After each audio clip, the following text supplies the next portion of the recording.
flow of their offense is because it's not a lot of dribbling. And Steph is one of the all-time best dribblers. He ranks right up there. But the ball moves, body moves. It just goes around the horn, coach. And you see screens, you see down picks, you see slips. And you see that with Kevin Durant. But to Kevin Durant's credit, he's that good where you can give him the basketball and he can play one-on-one. And I love it because he's shooting a mid-range, he's shooting a three. There's not a lot of wasted dribbles. And he shoots a high percentage from everywhere. So Really there's nothing wrong with playing isolation basketball when you have that type of player. It's just a total different style on the offensive end when he's not there. Is it ultimately helpful for them to be able to sort of play both ways? I mean, Kevin Durant figures to be back during the series at some point. Steve Kerr, I don't believe he was asked in the post-game press conference about his availability for Game 2, but the speculation was we'll probably not see him in Game 2, probably Game 3 at a minimum. Well, by them winning Game 1, took some of the pressure off of them having to make a decision in Game 2 where they wouldn't want to be down 0-2, obviously. 47 field goal attempts tonight for the starting guards for Golden State. So with Durant missing, it changes the shot distribution, okay? There's not 17, 18, 20 shots that are going to come to Kevin Durant when he's not in there, obviously. So who are going to be the primary shot makers? Yep, and between the two of them, 62 points tonight for the backcourt for the Golden State Warriors. We are awaiting Steph Curry here in a moment. He had 9 threes tonight, as I mentioned, on 15 attempts. How do you account for 7 uncontested made threes by Steph Curry? It's not like he's not on the whiteboard before the game, right? I mean, he's on the scouting report. I'm going to wait till Steph gets finished talking, man, and then I'll tell you. Okay, maybe Steph will answer that question. Here is the two-time MVP. First name and affiliation, please. Second row center here. Hi, Steph. Janie McCauley from AP. What did you make of all the open looks you got to get on a nice roll early and just the way they played you defensively? Bogut and Kevon, Draymond set great screens. Obviously, they had a certain approach, and we just try to be, as the game went on, we got a little bit more patient, just seeing the pictures correctly, and obviously you just got to make shots. So, it was a nice flow. We were moving the ball, too, early.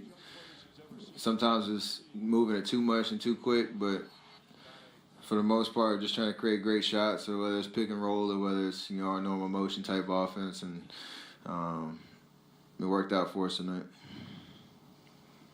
Steph, Ramona Shelburne with ESPN. What's it like for you guys when you're in that flow, when you guys are moving the ball and sharing the ball like you were the last couple of games? I mean, it's fun. It's when we're at our best in terms of everybody feeling like they're a threat on the floor. I mean, honestly, even when K's out there, he's our safety valve in terms of we can end a possession that way, but we try to get to those looks and those patterns, as much as we can. It just puts so much pressure on the defense. You can't key in on one guy, and even if you try to, somebody else is going to be open. And you see, like, the morale, like everybody's shoulders are up, and smiles and just aggressiveness all over the floor. Whether it's setting a screen or swing or cutting hard, all that type of stuff. So when you create good shots that way, it's fun for everybody. Standing up left-hand side here. Yeah. Hi, Steph. Ryan Leong with Associated Press Radio. How much do you think this game, not it's going to be a trap for Game 2, but how much do you guys have to be cautious of how much Portland may be able to adapt and come out stronger in Game 2? I mean, it's like that every series when you win, the first game at home. It's what you're supposed to do. We obviously played well tonight. We want to carry that momentum over to Game 2, but we've been in a situation plenty of times, and more so than not, have handled our business in Game 2. Obviously, against the Clippers, we didn't. Had to really work. Even against Houston, we went up 2-0, and then the narrative is, can you win on the road? So it's just game at a time, man. Haven't been through so many of these series. We understand what the drill is, and they're going to make adjustments and probably play really aggressive and assertive in the first half. Game 2, we got to be ready for that punch and keep playing hard. Standing up left-hand side. Tim Calcom, the Athletic. Steph, obviously in the last round, kind of knocked down the bench a little bit. Much tighter rotation until Game 6. Game 6, played 11 guys. Tonight, obviously played a ton of guys. Played some different combinations. Does that feel more like yourselves? Do you understand what happens in playoffs? What's the feeling when so many different guys, a Jerebko, a Quinn Cook, get major rotation minutes? I mean, honestly, that's the beauty of the playoffs. Every series is different. And when you have the capability to, expand the bench and fill minutes with guys that are obviously capable, can help us on the floor on both ends. And you see like the confidence that they play with, regardless of what the situation is, that's contagious for sure. So the Houston series was interesting.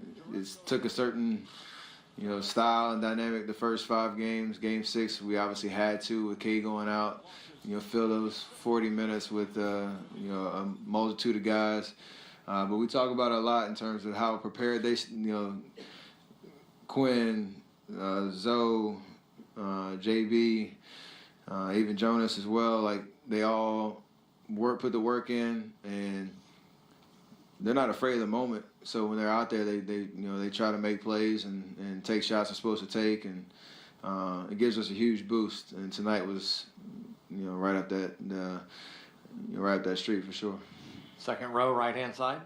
Anthony Slater with the Athletic. Steph, were you just surprised how they guarded you with their bigs tonight?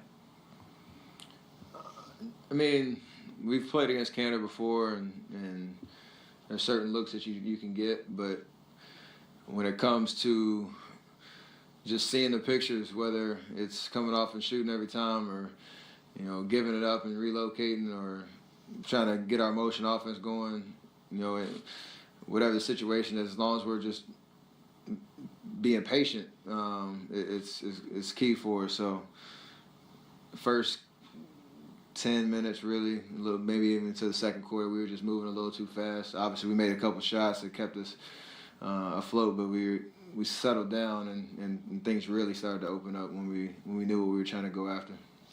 Third row, right-hand side. Stephanie Crudell, ESPN.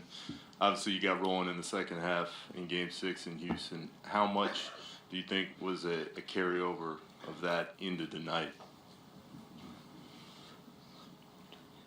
It helped. I mean, you just, again, I know what I'm capable of on the floor, and the situation calls for me to be a little bit more aggressive, and hopefully that'll continue. So, obviously, it's nice to see the ball going. I didn't shoot the ball well for 4.5 quarters and 4.5 games, I should say, in last series, and got off to a good start tonight. So, want to maintain that.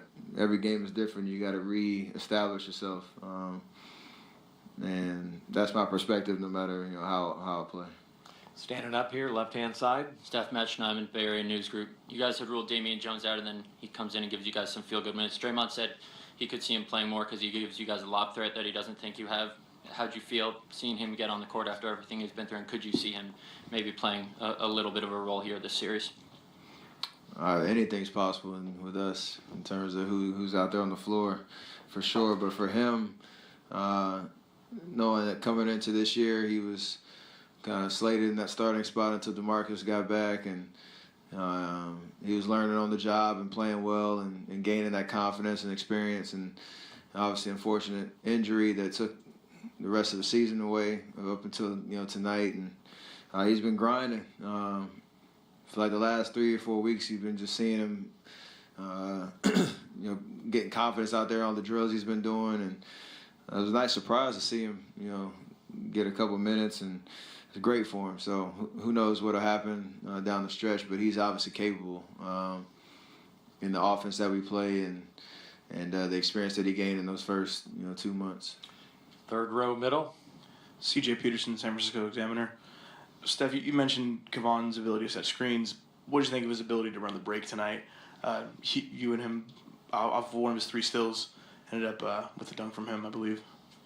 I mean, he's a pretty sneaky athletic in terms of open floor and the speed, and and whatnot. So he's versatile too. He can do a lot of different things. He can sacrifice his body on screens and block shots, rebound really extremely well. And then when the pace starts to keep up or pick up, he can keep up for sure. So just love the energy that he plays with, and when he knows he's gonna be a huge part of what we do, he usually shows up. Two more. Front row center. Julianne Herrera, ABC 7 News. Can you talk about how fun it was to be on the court with your brother today in the Western Conference Finals? I saw him trying to get back on defense once when you had the ball, and it's really special. You're the only brothers to ever do this. Yeah, we've been talking about it for the last couple of days about how special it is. Obviously, we've played plenty of games now on the same court, and you understand what that vibe is like. But on this stage, trying to chase a finals appearance is pretty surreal. I think I caught myself a couple of times looking up at stands and my parents who did the whole coin flip thing, and they can't help themselves. So anytime either one of us did something good, they both were clapping. So they gotta fix themselves, because I told my mom, like, who you with? When I made a shot, I saw her stand up and cheer, but I saw all Portland gear, and it's just weird. So it's probably more nerve-wracking for them in terms of just trying to get settled into what this series is going to mean. Final one. Third row center. Yeah, Steph, Tony Harvey, Sacramento Observer. I think we did see both your parents cheer for both of you, but being out there on that court in that situation with Seth, did it kind of like bring back memories of, playing in the driveway again, going at it one-on-one with your brother? It always takes you back there for sure. From the time I can remember in the backyard playing with each other 1 year in high school. I watch a lot of his games too, so I get a nice, built-in scouting report, just watching him and locking eyes on what he does. So I think, but we obviously know each other's games extremely well, and a different light goes off when you see your brother across from you. So again, we're going to enjoy this experience, and it'll be something to remember no matter how it ends up, for sure. Great. Thank you. For us tomorrow, Warriors availability 11:45. Well, Steph certainly enjoyed it more than Seth in Game 1. 22-point win for the Warriors. That sets up Game 2 Thursday night, also on ESPN, 9 Eastern Time, as the Blazers try to get together their defensive coverages, cut down on the turnovers, and even things up at a game apiece. What are the priorities for Terry Stotts and the Blazers moving ahead to Game 2? Steph Curry and Klay Thompson. I think, and really, Matt, I think just making it hard for them, whether you want to make somebody else beat you, but it just can't be, you said it's 7 uncontested threes he make. If he's going to make threes, they have to be contested. And I think the turnovers is huge for the Blazers, and also Dame and CJ and Terry Stotts. The defense is going to be a lot of double teams, corralling those two, finding guys that can space, get off the basketball, and also be aggressive and put them in different spots. How are you going to get shots for your two guys that carry the team? Against Golden State's defense, this is just an average defense. When they turn it up, they're a very good defense. And because of who they're playing out there, they have great flexibility. They can switch out. They can double early on with double teams. And Cantor had 2 great assists right away. So you're saying, wow, what a great start. He's giving it up, finding his teammates. They're getting high percentage shots. But then, as Golden State is so capable of doing, they adjust the defense. They make a couple changes. So one of the things Terry Stotts will have to do is whatever he's going to add in as far as the little wrinkles go, we've got to find a way to get our guards cleaner looks so they get some open shots without somebody draped all over them. And then I think he may have to make a decision on personnel, whether he wants to play with Cantor out there or not. Because if Cantor's going to continue to lay back, if he's going to be that much of a liability on that pick and roll, Golden State's not going to go away from it. They saw what happened tonight. So you might have to play someone else there, and Cantor perhaps comes in off the bench at a different time during the game. Yeah, Curry was asked about Cantor's defense in those pick and roll situations. He said, quote, there are, quote, certain looks you can get. And they were very open, very tasty looks for Steph Curry. Did you catch that the Lakers got the 4th spot in the They draft have to lottery be tonight? really, really happy and excited where they wound up with that pick. Yeah, you would Imagine think, they would have been much higher if it would have worked out the regular way based on records. And I stuff totally like that. agree, Coach. Yeah. You know, Totally agree. you have to be flexible and adjustable in this Yes. TV game. That's exactly right. Warriors get the win tonight, 116-94, and that'll